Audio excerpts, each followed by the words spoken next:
Good morning students of class 10th।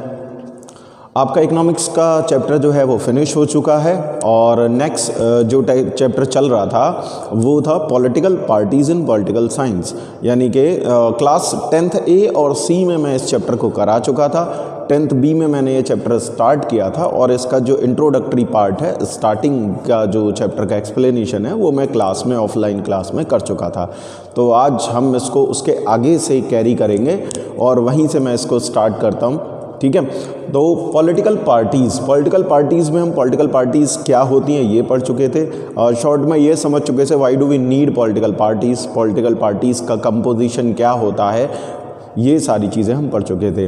अब last जो topic था वो था हमारा फंक्शंस ऑफ पॉलिटिकल पार्टीज़। आखिर पॉलिटिकल पार्टीज़ के काम क्या क्या होते हैं, क्या क्या काम करती हैं पॉलिटिकल पार्टीज़, वो हम पढ़ रहे थे, जिसमें से भी मैं 2 फंक्शंस आपको पढ़ा चुका था। लेकिन यहाँ पर फंक्शंस ऑफ पॉलिटिकल पार्टीज़ मैं नए सिरे से दोबारा से इसको स्टार्ट करके समझाना शुरू करता हूँ। तो पॉलिटिकल पार्टीज़ बहुत सारे फंक्शंस परफॉर्म करती हैं, बहुत सारे काम करती हैं। उनमें से नंबर 1 है parties put forward different policies and programmes.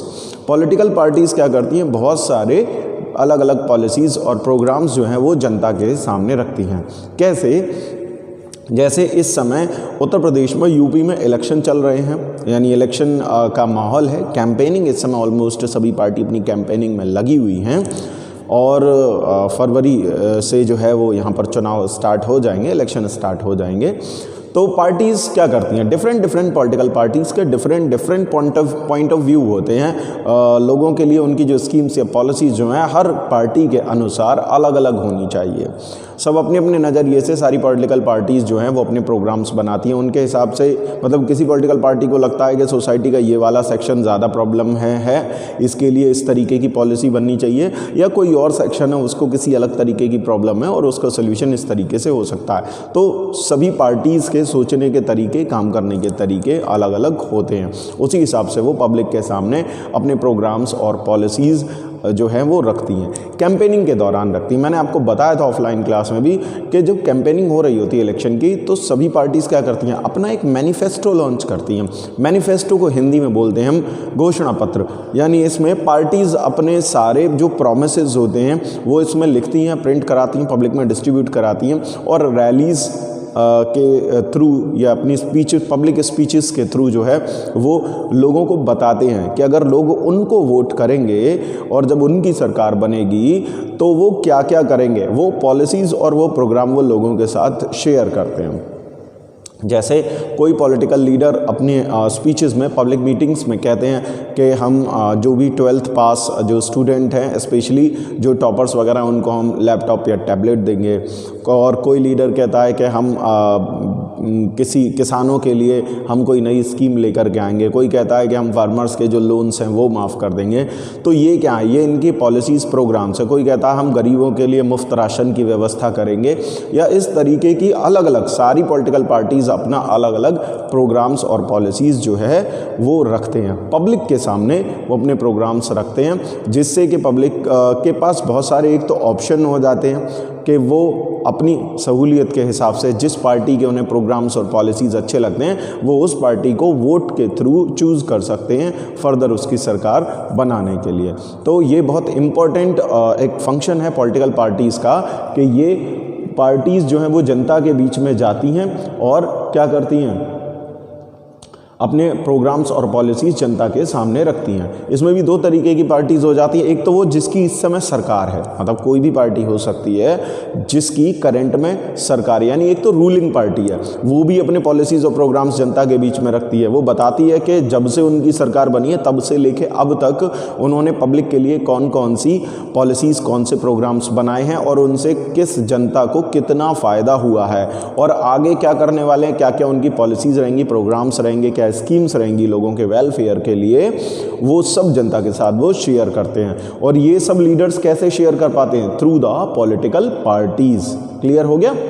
दूसरी चीज आती है parties play decisive role in decision making. Parties play a decisive role in decision making. आप यहां देख सकते हैं पार्टीज़ क्या करती हैं, एक डिसीसिव रोल प्ले करती हैं डिसीजन मेकिंग में। डिसीजन मेकिंग में डिसीसिव रोल कैसे प्ले करती हैं इसको समझाता हूँ। देखिए आपको क्लास 9th में पढ़ाया गया कि जो भी बड़े डिसीजन है, जो मेजर डिसीजन है वो रूलिंग पार्टी लेती है, और रूलिंग पार्टी में भी सबसे ज़्यादा जो सारे डिसीजन है आमतौर पे वो कौन लेता है? Prime minister with its cabinet. Prime minister और प्राइम मिनिस्टर की जो कैबिनेट होती है, इसमें ज़्यादातर सभी जो भी रूलिंग पार्टी होती है उसके टॉप लीडर्स वगैरह ये सभी होते हैं। अगर कोलिशन से गवर्नमेंट बनी है तो कोलिशन में जो भी पॉलिटिकल पार्टीज़ इन्वॉल्व हैं उन सभी के जो भी मिनिस्टर्स कैबिनेट में शामिल हैं वो सारे लोग मिल करके ही मेजर डिसीजन, यानी जितने भी बड़े बड़े फैसले हैं सरकार चलाने, देश को चलाने को लेकर के, वो सभी प्राइम मिनिस्टर और उसकी कैबिनेट लेती है फैसले। ठीक, अब ये प्राइम मिनिस्टर और ये जो कैबिनेट मिनिस्टर्स होंगे ये सभी इलेक्शन के थ्रू ही तो आए होंगे संसद में। ये सभी एमपीज होते हैं, मेंबर ऑफ पार्लियामेंट होते हैं, और ये सब किसी न किसी पॉलिटिकल पार्टी के मेंबर्स होते हैं, और यही डिसीजन आगे चल करके हमारे देश के लिए लेते हैं। जैसे आज हम उत्तर प्रदेश की बात कर लेते हैं, अभी कई सारी पार्टीज़ जो हैं वो पॉलिटिकल कॉम्पिटिशन में शामिल हैं। बीजेपी है जो कि रूलिंग पार्टी है, एसपी है, बीएसपी है, और भी बहुत सारी पार्टीज़ हैं जो इस इलेक्शन में पार्टिसिपेट करने वाली हैं, यूपी असेंबली इलेक्शन में। अब जो भी चीफ मिनिस्टर बनेगा आगे, और जो भी चीफ मिनिस्टर बनेगा उनकी जो कैबिनेट होगी, और ये स्टेट की बात कर रहा हूँ, ठीक है, जो भी कैबिनेट होगी उनकी, वही उत्तर प्रदेश के लिए सारे बड़े बड़े फैसले लेंगे। तो वो भी किसके मेंबर होंगे? किसी न किसी पॉलिटिकल पार्टी के ही मेंबर होंगे। या इस समय जो यूपी के सीएम हैं और उनकी जो कैबिनेट है उसके जितने भी मेंबर हैं वो सब किसके मेंबर है? वो ऑलमोस्ट सारे के सारे बीजेपी के मेंबर, और बीजेपी क्या है? एक पॉलिटिकल पार्टी है। क्लियर?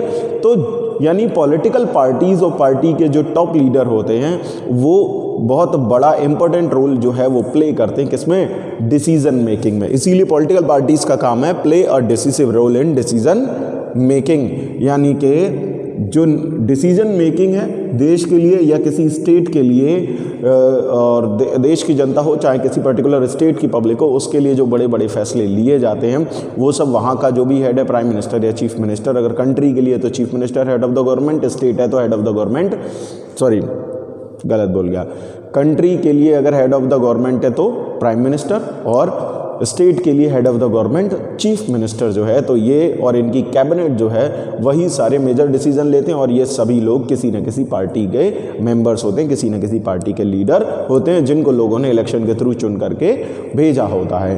तो हम देखते हैं अल्टीमेटली डिसीजन मेकिंग में रोल जो है वो किसका होता है? पॉलिटिकल पार्टीज़ का होता है, क्योंकि चीफ मिनिस्टर कोई भी हो, मतलब उस किसी भी पर्टिकुलर पॉलिटिकल पार्टी का कोई भी व्यक्ति चीफ मिनिस्टर बने, कोई भी व्यक्ति कैबिनेट मिनिस्टर बने या पूरी कैबिनेट बने, लेकिन फिर भी पार्टी और उस सरकार के, यानी वो जो चीफ मिनिस्टर है उसकी जो कैबिनेट है उनके जितने भी फैसले होंगे वो आमतौर पर किससे इन्फ्लुएंस्ड होंगे? वो जिस भी पार्टी को बिलोंग करते होंगे उस पार्टी के जो भी टॉप लीडर्स होंगे वो उनसे इन्फ्लुएंस्ड होंगे ही होंगे। समझ आया? अगली चीज़, parties form and run the government. Party का अगला काम होता है क्या? Parties form and run the government. Political party क्या करती है? यही पॉलिटिकल पार्टी ही होती हैं जो सरकार फॉर्म करती है, यानी गवर्नमेंट फॉर्म करती हैं और सरकार को चलाती भी हैं। पार्टीज़ का एक बहुत बड़ा काम ये है। पहला काम क्या था? ये तो मैंने ये बताया पुट फॉरवर्ड। इसमें एक चीज़ और रह गई थी, वो था हाँ, पार्टीज़ कंटेस्ट इन इलेक्शन। पार्टीज़ का एक सबसे बड़ा काम तो मेन यही होता है कि सबसे पहले वो इलेक्शन में पार्टिसिपेट करती हैं। किसमें? इलेक्शन में पार्टिसिपेट करती हैं। बहुत सारी पॉलिटिकल पार्टीज़ हैं, सभी इलेक्शन में पार्टिसिपेट करती हैं, और जिस पॉलिटिकल पार्टी के सबसे ज़्यादा मेंबर लोगों के थ्रू सबसे ज़्यादा वोट ले करके आते हैं, यानी जिस पार्टी की सबसे ज़्यादा सीट्स आती हैं, जिस पार्टी के सबसे ज़्यादा मेंबर जीत करके, या कैंडिडेट, जिस पार्टी के सबसे ज़्यादा कैंडिडेट्स जो हैं वो जीत करके आते हैं असेंबली इलेक्शन में, या फिर ऊपर किसमें? जनरल इलेक्शन में, यानी लोकसभा में, पार्लियामेंट में एमपी बन करके पहुंचते हैं। जिस पार्टी के भी सबसे ज़्यादा मेंबर पहुंचते हैं वही पार्टी को क्या मिलती है? मेजॉरिटी मिलती है, और जिस पार्टी को मेजॉरिटी मिलती है वही पार्टी सरकार बनाती है और सरकार चलाती है। तो बिना पॉलिटिकल पार्टी के ये पॉसिबल नहीं है, यानी ऐसा नहीं हो सकता कि कोई भी पॉलिटिकल पार्टी जो है मान लो हमारे देश में इलेक्शन हो और जितने भी एमपीज़ हैं अगर वो इंडिपेंडेंट हो, किसी भी पॉलिटिकल पार्टी को बिलोंग ना करते हो, तो वो मेजॉरिटी में एक साथ कभी भी नहीं आ पाएंगे और सरकार नहीं बन पाएगी। तो एक डेमोक्रेटिक कंट्री में जैसे कि हमारा देश है, बहुत ज़रूरी है कि पॉलिटिकल पार्टीज़ हो और वो इलेक्शन में पार्टिसिपेट करें। जिस भी पॉलिटिकल पार्टी को मेजॉरिटी मिलती है, जिसके सबसे ज़्यादा कैंडिडेट इलेक्शन में जीत करके आते हैं, पब्लिक का सपोर्ट लेकर के आते हैं, वो आगे एमएलए एमपीज़ बनते हैं और वही सरकार बनाते हैं मिल करके और वही गवर्नमेंट चलाते भी हैं। तो पॉलिटिकल पार्टी का काम होता है political parties form and run the government. तो ये भी एक इम्पॉर्टेंट काम है जो कि बिना पॉलिटिकल पार्टी के पॉसिबल नहीं है। अगली चीज़, parties play the role of opposition. ये समझ लीजिए, यहाँ से क्वेश्चन आपको ज़रूर मिलेगा अलग से। वैसे तो एक क्वेश्चन यही मिलेगा आपको सीधा सीधा कि what are the functions of the political party, तब तो ये सारी पूरी लिस्ट आपको लिखनी पड़ेगी। लेकिन अगर सिर्फ इतना मिलता है, कई बार सिर्फ इतना भी मिल जाता है कि इसको एक्सप्लेन करना होता है कि play the role of opposition, मतलब पार्टी जो है वो how do political parties play the role of opposition, political parties opposition का रोल कैसे प्ले करती हैं। ठीक, एक तो वो पॉलिटिकल पार्टी होती है जिसको सबसे ज़्यादा वोट मिलते हैं, जिसके सबसे ज़्यादा कैंडिडेट इलेक्शन में जीतते हैं और मेजॉरिटी प्रूव करते हैं और सरकार बनाते हैं। लेकिन एक चीज़ यहाँ पर ये आती है कि जैसे मान लीजिए कि बहुत सारी पॉलिटिकल पार्टी जो हैं वो इलेक्शन लड़ती हैं, तो इसको अलग से एग्जांपल देके समझा देता हूँ। जैसे मान लो किसी एरिया में 1000 वोट थे, दो लोग खड़े हुए ए और बी। इन 1000 में से सपोज दैट 700 वोट्स बी को मिल गए और 200 वोट्स इसको मिल गए। ठीक, इस 1000 में से 700 वोट बी को मिले और ए को 200 वोट मिले, ये जीत गए और ये हार गए। ठीक है, ऐसे ही दूसरी जगह से 1000 वोट फिर से यहाँ फिर से अगेन बी और ए। ठीक है, और यहाँ पर इस बार हम चेंज कर देते हैं, सपोज दैट 300 वोट इसको मिले और 700 वोट इसको मिले, मतलब ये एक पॉलिटिकल पार्टी है, ये एक पॉलिटिकल पार्टी है। तो यहाँ पर बी पॉलिटिकल पार्टी जीती और यहाँ पर ए पॉलिटिकल पार्टी जीती, यहाँ बी हार गई और यहाँ ए हार गई। ऐसे ही अलग अलग जगह से कहीं ए कहीं बी, कहीं ए कहीं बी, कहीं ए कहीं बी। इसको और अच्छे से समझ लेते हैं। अगेन 1000 है, अब यहाँ क्या हुआ, यहाँ बी को मिले 400 और ए पार्टी को मिले 600। ठीक, तो ओवरऑल 1 2 3 सीट्स हैं। 3 सीट्स में से ए को कितनी सीट मिली, 1 2, और बी को कितनी सीट मिली, 1। ठीक है भाई, एक टोटल कितनी सीट थी, 3 सीट्स थी, यानी ओवरऑल 3 सीट्स थी। 3 सीट्स में से ए को मिली 600 एक जगह, दूसरी जगह 700। तो यहाँ पर मेजॉरिटी किसको मिली, यहाँ पर लिख देता हूँ मैं, देखो A political party, B political party, A political party को कितनी मिली, 2 आउट ऑफ 3। ठीक है, बी पॉलिटिकल पार्टी को मिली 1 आउट ऑफ 3। ठीक, टोटल सीट्स कितनी थी, 3। ए को मिली 3 में से 2, बी को मिली 3 में से 1 सीट। तो ज़्यादा किसको मिली, ए को। मेजॉरिटी किसकी है, ए की। तो इसकी तो बन जाएगी सरकार, ये तो सरकार बना लेगी भाई, इनको ज़्यादा सीट मिली, इनकी सरकार बन गई। लेकिन ये लोग क्या करेंगे, जो 1 सीट इन्होंने भी तो जीती है भाई, जिन लोगों ने ए को वोट दिया, जिस पब्लिक ने ए को वोट दिया, उनकी सरकार बन गई। लेकिन बी ने भी तो 1 सीट जीती थी, यहाँ पे बी को ज़्यादा वोट मिले थे, यहाँ बी जीती थी। यानी इस एरिया में इन 1000 वोटर्स में से 700 ने बी को वोट दिया, बी जीता। उनके दिए गए वोट का क्या उनका वोट वेस्ट हो जाएगा? आखिर ये भी तो जीता है बी कहीं से, मतलब सब जगह से नहीं लेकिन कहीं से तो जीता ना बी पार्टी, तो उसका एक मेंबर तो है, वो एक मेंबर भी कहाँ जाएगा, वो भी पार्लियामेंट में बैठेगा। आखिर एक सीट जीती है तो ये भी पार्लियामेंट में बैठेंगे। लेकिन जिसकी मेजॉरिटी थी उसकी बन गई सरकार, यानी जिसको 2 मिले 3 में से उसने सरकार बना ली। जिसकी मेजॉरिटी नहीं मिली लेकिन जीता तो वो भी है, लोगों ने वोट तो इसको भी दिए हैं, तो ये भी पार्लियामेंट में बैठेगा, ये भी पार्लियामेंट में जाएंगे। और ये कहाँ बैठेंगे, देखिए जिसकी मेजॉरिटी थी, जिनको ज़्यादा सीटें मिली उन्होंने बना ली सरकार, बाकी बचे लोग जितने रह गए आखिर वो भी तो कहीं ना कहीं से जीते हैं, उन्हें भी तो पब्लिक ने वोट दिया है, तो वो भी पार्लियामेंट में बैठेंगे, वो भी सांसद हैं। बस फ़र्क इतना, वो हारे नहीं है, वो भी जीत के ही आए हैं अपने एरिया से, लेकिन क्या है, नंबर ऑफ़ कैंडिडेट्स जिस पार्टी से वो बिलोंग करते हैं उसके इतने ज़्यादा नहीं जीत पाए। जिसके ज़्यादा थे उन्होंने सरकार बनाई, और जिसके ज़्यादा नहीं हैं लेकिन फिर भी वो पार्लियामेंट में जाएंगे, बैठेंगे, और वो किसका रोल प्ले करेंगे, अपोजिशन का रोल प्ले करेंगे। यानी जिस पार्टी के मेंबर ज़्यादा होते हैं, जिसकी मेजॉरिटी ज़्यादा होती है, जिसके ज़्यादा से ज़्यादा कैंडिडेट जीत करके आते हैं, उसकी बन जाती है सरकार। इसके बाद जिस पार्टी के कम कैंडिडेट्स जीते होते हैं लेकिन उन्हें भी पब्लिक ने वोट तो किया ही होता है और वो भी सांसद चुने गए होते हैं अपने एरिया से, तो वो भी पार्लियामेंट में आते हैं और वो भी पार्लियामेंट में बैठते हैं और रोल प्ले करते हैं किसका, अपोजिशन का। तो जिस पार्टी के ज़्यादा मेंबर मेजॉरिटी प्रूव की वो बन जाती है रूलिंग पार्टी, जिस पार्टी के कम कैंडिडेट्स जीत करके आए वो बन जाती है अपोजिशन पार्टी। तो एक तरफ सरकार हो जाती है और एक तरफ हो जाती है अपोजिशन पार्टी। अपोजिशन पार्टी का काम बड़ा इंपॉर्टेंट होता है। अपोजिशन पार्टी का मेन काम क्या है, to criticise the government's failure, ठीक है, to criticise the government failure and wrong decisions, यानी कि जिस सरकार को हम लोगों ने वोट दे करके चुना है, जो मेजॉरिटी से सरकार बनी है, वो अपना काम ठीक ढंग से कर रही है या नहीं कर रही है, इसको देखना काम होता है किसका, अपोजिशन का।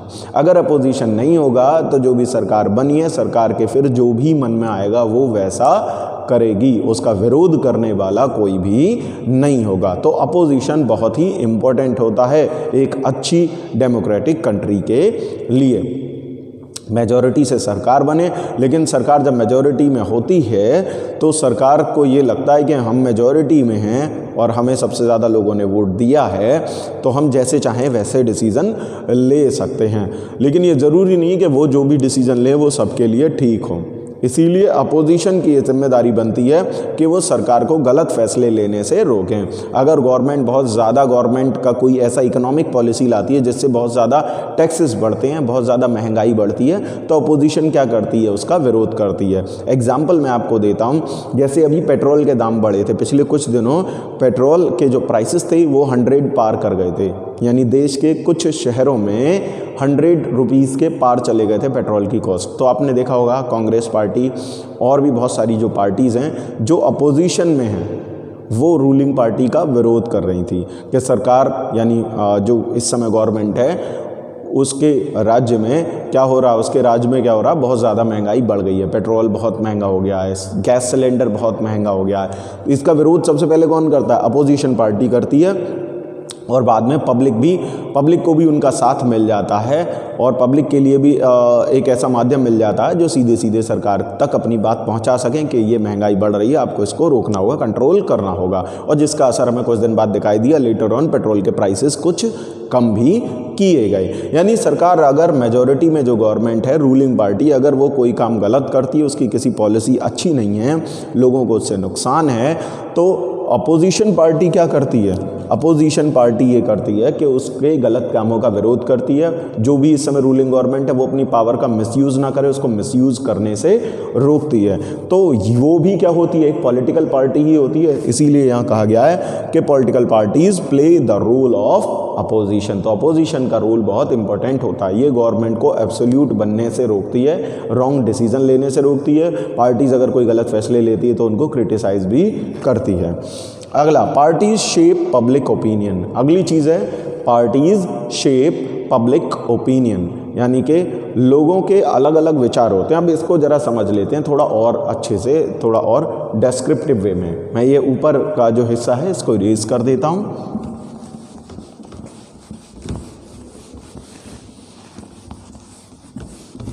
आप अपनी बुक फॉलो करते जाइए, उसमें इसी तरीके से सारे फंक्शंस जो हैं वो दे रखे हैं पॉलिटिकल पार्टीज़ के।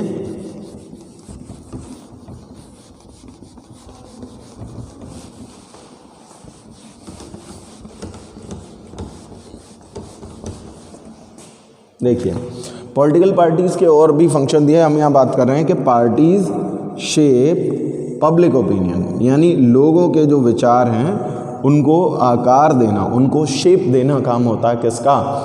पॉलिटिकल पार्टीज़ का। इसको समझ लेते हैं। भाई भारत की आबादी बहुत ज़्यादा है, भारत में क्या है, बहुत सारी डाइवर्सिटी है, लैंग्वेज बेस्ड डाइवर्सिटी है, मतलब बहुत सारी भाषाएं भारत में बोली जाती हैं, बहुत सारे धर्म हैं और बहुत सारी जातियां, फिर उपजातियां यानी कास्ट, सब कास्ट, बहुत सारे रिलीजन, मल्टीपल लैंग्वेजेस का हमारा कंट्री है और बहुत सारे कल्चरल डिफरेंसेस लोगों में बहुत ज़्यादा हैं। तो फिर हम सभी के क्या होंगे, इंटरेस्ट भी अलग अलग होंगे। जैसे उत्तर भारतीय हैं हम लोग जो हैं, हम सरकार से कुछ और तरीके की पॉलिसीज़ चाहेंगे, हमारा सोचना कुछ और होगा। दक्षिण भारतीय उनके विचार कुछ और होंगे, वो कुछ और चाहेंगे सरकार से। लेकिन पूरे देश को चलाने वाली सरकार तो एक ही है, वोट भी उसको पूरे देश से मिले हुए हैं, इसीलिए वो सरकार बनी है।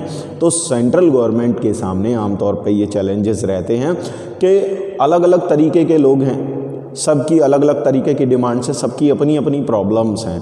तो ये लोगों तक पहुँचे कैसे, सरकार तक ये पहुँचेंगी कैसे, पता कैसे चलेगा गवर्नमेंट को या बाकी लोगों को कि जनता को ये चाहिए। डिफरेंट एरिया में रहने वाली पब्लिक के अलग अलग तरीके की समस्याएं होती हैं। जो जिस भी एरिया में रह रहा, जिस कॉन्स्टिट्यूएंसी में रह रहा, जिस स्टेट में रह रहा, वहाँ सब की प्रॉब्लम अलग अलग होती है। मतलब कहीं पर जैसे अभी नाइन्थ में आपने पढ़ा होगा इकोनॉमिक्स में कि कुछ स्टेट इंडिया के हैं जहाँ गरीबी थोड़ी ज़्यादा है, जैसे मध्य प्रदेश, यूपी, बिहार, उड़ीसा, है ना। वहीं कुछ स्टेट ऐसे हैं जहाँ एजुकेशन वगैरह और गरीबी भी कम है, जैसे कि पंजाब है, हरियाणा है, केरला है, ठीक है, इनमें गरीबी कम है।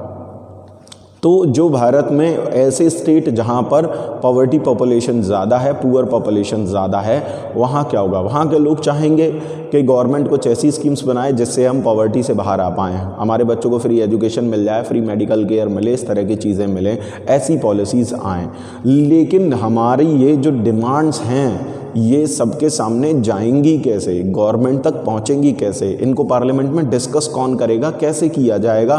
तो ये जो डिफरेंट ओपिनियंस हैं, डिफरेंट व्यूज़ हैं, इन सब को सरकार के सामने पहुंचाना, पार्लियामेंट में पहुंचाना, वहाँ पर डिस्कस करना और इन पर law, rules, regulations, policies, programmes बनवाना, ये सारा काम किसका होता है, ये होता है पॉलिटिकल पार्टीज़ का। अगर पॉलिटिकल पार्टीज़ नहीं होंगी, क्योंकि पॉलिटिकल पार्टीज़ ही हैं जो पब्लिक से डायरेक्टली कनेक्टेड होती हैं, जो जनता के बीच में सीधे सीधे जाती हैं, उनसे बातचीत करती हैं, उनके विचार लेती हैं कि उनके एरिया की पब्लिक को क्या चाहिए और क्या उनकी प्रॉब्लम्स है। यही प्रॉब्लम आगे चल करके वो क्या करती हैं, अपने इनके सोल्यूशन अपने मैनिफेस्टो में डाल लेती हैं और पब्लिक से इन्हीं के बेसिस पे प्रॉमिस करती हैं कि अगर हमारी सरकार बनी, आप हमको वोट देंगे तो हम आपकी इस प्रॉब्लम का ये सोल्यूशन करेंगे। और लेटर ऑन इनमें से काफ़ी चीज़ों का सोल्यूशन होता भी है। यानी लोग अलग अलग जाति, अलग अलग धर्म, अलग अलग एरिया के लोगों की जो भी प्रॉब्लम्स होती हैं उनको, और जो भी उनके विचार होते हैं, जो भी उनकी डिमांड्स होती हैं, उनको शेप देना, उन पर डिस्कशन करना, उन पर प्रोग्राम्स बनाना, ये सारा काम कौन करता है, पॉलिटिकल पार्टीज़ करती हैं। अगला, parties provide people access to the government. ये बड़ा बहुत अच्छा सा फंक्शन है, बड़े आराम से आपको समझ आएगा क्या कि पॉलिटिकल पार्टीज़ एक काम और करती हैं। क्या करती हैं? Political parties provide people access to the government machinery and the welfare schemes. बिना पॉलिटिकल पार्टीज़ के ये संभव नहीं है कि सरकार जो भी स्कीम बनाए वो आम जनता तक पहुंच जाए। सरकार जो भी योजना बनाए उसका फ़ायदा आम जनता को मिले, ये कैसे पॉसिबल होता है? ये पॉलिटिकल पार्टीज़ के थ्रू ही होता है। मान लीजिए पॉलिटिकल पार्टीज़ नहीं होती, कोई राजा होता या कोई डिक्टेटर हो, ठीक है, कोई सिंगल रूलर हो, कोई मोनार्क हो, कोई राजा हो या कोई डिक्टेटर हो, और वो जो भी पॉलिसीज़ प्रोग्राम्स बनाएंगे तो आम जनता का सीधे सरकार से कांटेक्ट करना या सरकार के द्वारा बनाई गई स्कीम्स का जनता तक सीधे पहुंचना उतना आसान नहीं है। आप इस चीज़ को एक एग्जांपल से समझते हैं। जैसे हम मान लेते हैं विलेज पंचायत, हमारी ग्राम पंचायत है, हमारे जो गांव होते हैं, अगर गांव के किसी भी व्यक्ति को कोई प्रॉब्लम है, ठीक है, किसी भी व्यक्ति को कोई प्रॉब्लम है, प्रॉब्लम से मेरा मतलब विलेज के डेवलपमेंट से रिलेटेड कोई प्रॉब्लम है, मतलब जैसे नालियाँ नहीं बनी हैं, सड़कें ख़राब हैं, बिजली की प्रॉब्लम है, वाटर सप्लाई की प्रॉब्लम है, इस तरीके की कोई भी प्रॉब्लम है, तो सबसे पहले वो कहाँ जाएगा, इस चीज़ को समझ लीजिए। क्या वो जो ग्राम विकास अधिकारी है वीडीओ के पास जाएगा, या फिर कौन जो गांव का सरपंच होगा वो उसके पास जाएगा? वो सबसे पहले कहाँ जाना पसंद करेगा, बताओ ज़रा, दोनों में से सबसे पहले कहाँ जाना पसंद करेगा, बताइए। एक छोटा सा एग्जांपल दे रहा हूँ, क्या वो कहाँ जाना पसंद करेगा? जो अधिकारी है वहाँ जाना पसंद करेगा या यहाँ जाना पसंद करेगा? तो मैं उम्मीद करता हूँ अब सभी का जवाब होगा कि गांव के जो लोग हैं वो अपने सरपंच के पास, उसके घर बड़े आराम से पहुँच जाएंगे, उस प्रधान जो है वो उसके पास जाना पसंद करेंगे। क्यों? एक तो इसका घर उसके गांव में ही है, उनके पास में है, और ये सरपंच बनने से पहले भी गांव का ही एक सदस्य था पूरे गांव का, और वो इसके घर पर जा सकते हैं, इसे अपनी समस्या बता सकते हैं और ये उनकी समस्याओं को आराम से सॉल्व भी कर सकता है। अधिकारी के लिए उनको टाइम का वेट करना पड़ेगा, ऑफिस टाइम जो भी होता है कि 10 बजे से लेकर शाम 4 बजे तक, 3 बजे तक, और फिर ये मिले भी ना मिले ऑफिस में, ये भी बात है। सरपंच हैं, प्रधान जी हैं, इनके घर शाम को भी जा सकते हैं, ज़रूरत पड़े दोपहर में भी, कभी कभी सुबह ही पहुँच जाएंगे, 7 बजे ही पहुँच जाएंगे, और क्योंकि ये गाँव के आदमी हैं तो इनसे बातचीत भी आराम से हो सकती है। कहने का मतलब है कि भारत में जो पब्लिक की पहुँच है वो अपने लोकल एरिया के जो भी पॉलिटिकल लीडर होते हैं, जो भी विधायक, सांसद या ये भी होते हैं, इन तक उनकी पहुंच आसानी से होती है, बजाय किसी अधिकारी तक पहुंचने के। किसी अधिकारी के पास जाना, उससे काम कराना और उनके ऑफिस जाना, टाइम लेना, अपॉइंटमेंट लेना, फिर काम कराना, ये काफ़ी टिपिकल होता है। उससे बेहतर लोग समझते हैं कि हमारे एरिया का जो भी पॉलिटिकल लीडर है, ख़ासतौर से वो पॉलिटिकल लीडर जिसकी इस समय सरकार है, उससे संबंधित कोई नेता वगैरह हो अपने आसपास के एरिया में, उसके घर चले जाओ, वो आपसे मिल भी लेगा और आपका काम भी जल्दी करा देगा। वो ऐसा क्यों करेगा? वो इसलिए करेगा, मान लो कि 2-3 बार लोग उसके पास गए, अलग अलग चीज़ों को लेकर के लोग उसके पास गए, उसमें से अगर उसने लोगों को 2-3 बार लौटा दिया तो क्या होगा? उसकी तो इमेज खराब होगी, साथ में वो जिस भी पार्टी से जुड़ा हुआ है वो लोग उस पार्टी को दोबारा वोट नहीं देंगे। उसके ऊपर एक प्रेशर होता है कि अगर मैंने इन लोगों का काम नहीं करवाया या इन लोगों से नहीं मिला या इनके साथ गलत व्यवहार किया तो होगा ये कि नेक्स्ट टाइम ये लोग मुझे वोट नहीं देंगे और ये नहीं देंगे, 4 जगह जाकर और भी कहेंगे यार कि वो लीडर तो बड़ा ख़राब है, इस पार्टी के लोग तो बात ही नहीं सुनते, काम करके ही नहीं देते हैं, हम इन्हें वोट क्यों करें? तो पॉलिटिकल पार्टीज़ के ऊपर पॉलिटिकल कंपटीशन में शामिल होने का, अगले इलेक्शन में जीतने का प्रेशर होता है। तो इनके जो लोकल लीडर्स होते हैं वो लोगों से खुद ही कांटेक्ट कर लेते हैं, या समटाइम्स लोग अगर उनके पास पहुँचें तो वो खुद लोगों की समस्याओं को सुन लेते हैं और जो भी रिलेटेड डिपार्टमेंट है वहाँ तक, जहाँ तक हो सकता है वहाँ जा कर के उनकी हेल्प भी करते हैं, क्योंकि उनके ऊपर एक प्रेशर होता है। तो जनता के लिए ज़्यादा आसान होता है किसी रिलेटेड डिपार्टमेंट के अधिकारी तक पहुँचने से, बेहतर है वो अपने आसपास का जो लोकल लीडर है वो वहाँ तक पहुँचना पसंद करते हैं और वो उनकी बात सुन भी लेगा। उनको पता होता, क्यों पसंद करते हैं? क्योंकि उन्हें पता है कि इनके ऊपर प्रेशर है, जिस भी पॉलिटिकल पार्टी से आते हैं उसको अगले इलेक्शन में उतरना है, पब्लिक के बीच में आना है, और तब हम कह सकते हैं कि आप लोग सुनते तो हैं नहीं, हमारा काम करते तो हैं नहीं, तो पार्टी की इमेज खराब होगी। और इसीलिए पॉलिटिकल पार्टीज़ जो हैं इस तरीके से माध्यम बनती है, मीडियम बनती है, किसका? आम जनता को सीधे सीधे सरकार से जोड़ने का, गवर्नमेंट मशीनरी से कनेक्ट करने का मीडियम बनती हैं पॉलिटिकल पार्टीज़ और उनके मेंबर।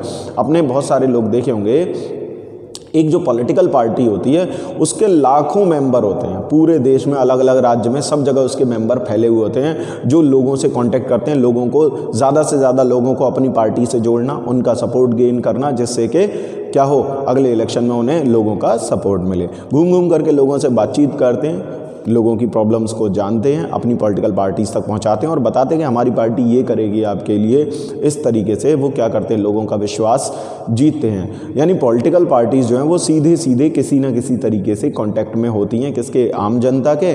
और पॉलिटिकल पार्टीज़ कांटेक्ट में होती हैं किसके? गवर्नमेंट के भी, या तो खुद उसी पार्टी की गवर्नमेंट होती है तब तो ये और भी अच्छा होता है। तो इस तरीके से मीडियम होते हैं। आप देखेंगे अपने आसपास बहुत सारे लोगों के वाहनों पर लिखा होता है, जो व्हीकल्स होते हैं लिखा होता है कि ये नगर अध्यक्ष हैं, कि ये महामंत्री हैं, ये जिला अध्यक्ष हैं किसी भी पार्टी, किसी भी पर्टिकुलर पार्टी के।